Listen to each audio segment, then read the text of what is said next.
Welcome back. You're watching All About Ads on NDTVProfit. This week we are talking about the importance of PR and communication agencies. Are they playing second fiddle to creative agencies or, for that matter, other areas of communication?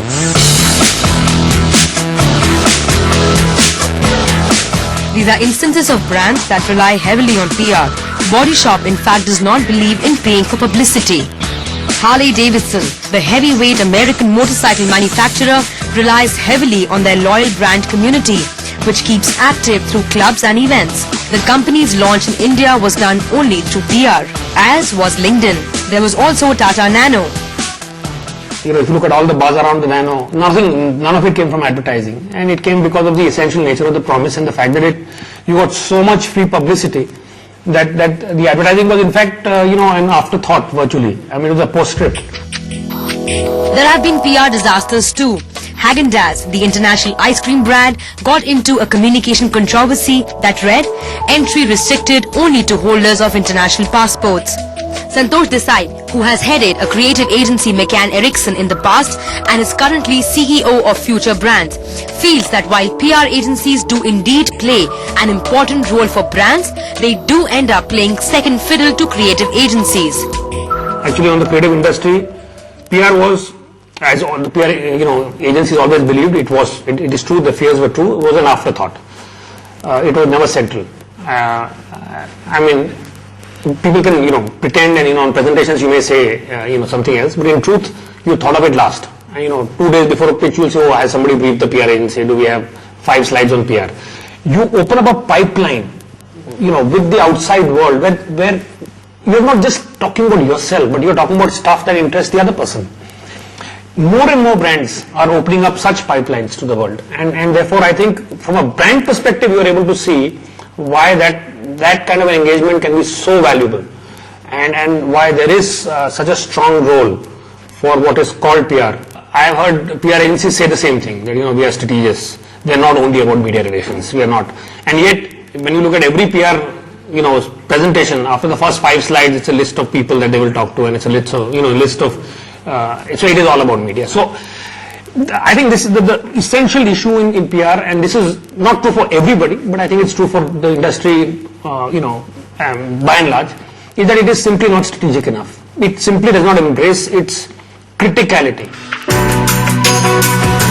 There's no doubt that PR does indeed play an important role in a brand's communication mix. However, PR in India continues to be focused on the media rather than consumers. While certain brands and agencies have moved to direct PR activities with their consumers, it may take a while for a complete PR agency makeover. Joining me on this discussion, Robert Holdhiem, MD and country head of Edelman. Thank you very much for joining us. Well-known image consultant Dilip Cherian, also consulting partner at Perfect Relations. Hamsa, Dhir, the PR and communication head of Royal Enfield. Thank you all very much for joining me on All About Ads. We at NDTV have awarded Royal Enfield 2 years consecutively for best PR and communication, and the interesting thing is that you don't even have a PR agency. The reason is that we decided very early on, why not sensitize people within the organization to really become ambassadors for Royal Enfield? I think everybody out there believes PR and communication is only when a controversy happens. Very often it is about budget. It's got to be about belief. That's the point I'm making. The agency's got to believe in what it's doing. The company's got to believe that what it's doing is worthy of communications. And they've got to understand these are the elements that will communicate well with the audience that they're targeting. Unfortunately, what's happening is that it's too much about targeting media, not about the end consumer. And therefore, there's a lot that's lost out. It's almost like a process of Chinese whispers. There's a finance guy who's taking the decision, then there's a marketing mall who decides that I'm going to do this, then there's an agency which does a pitch, then there's a creative, and in each process, by the time it gets to the end consumer, you've lost out a lot, and therefore the brand is not doing communications job.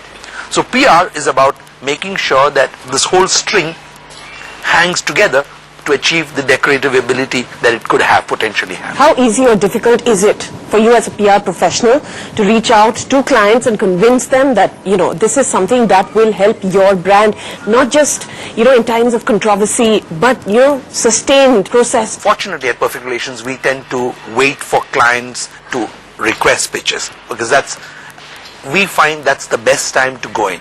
But very often what happens is that we discover that you've gone in and the pitch documentation is limiting you to doing only a certain bunch of things. So what we've done over the years is we've found ways to get into the conversation. And if you get into the conversation with the company and become part of it, then your mandate, and which is sometimes loosely translated as fees, gets larger. It used to be more difficult 5 years ago. It's still quite difficult, but it's much smarter to go in and engage in conversation. Is that happening, Robert? I believe it is. I think I have a slightly different viewpoint, having come to India only about 8 months back. I do believe it's about cost, but I also believe it's about efficacy.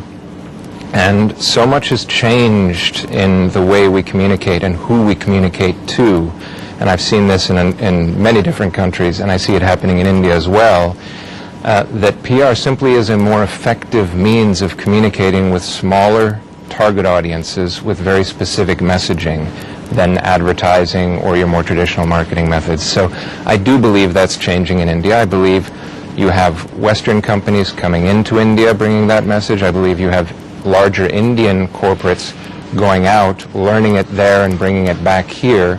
So I believe it's changing dramatically, and I do believe there's a lot of opportunity for PR to get directly involved in brand marketing. Yes, I believe cost is part of that, but I believe it's also about messaging. How does this whole, the dynamics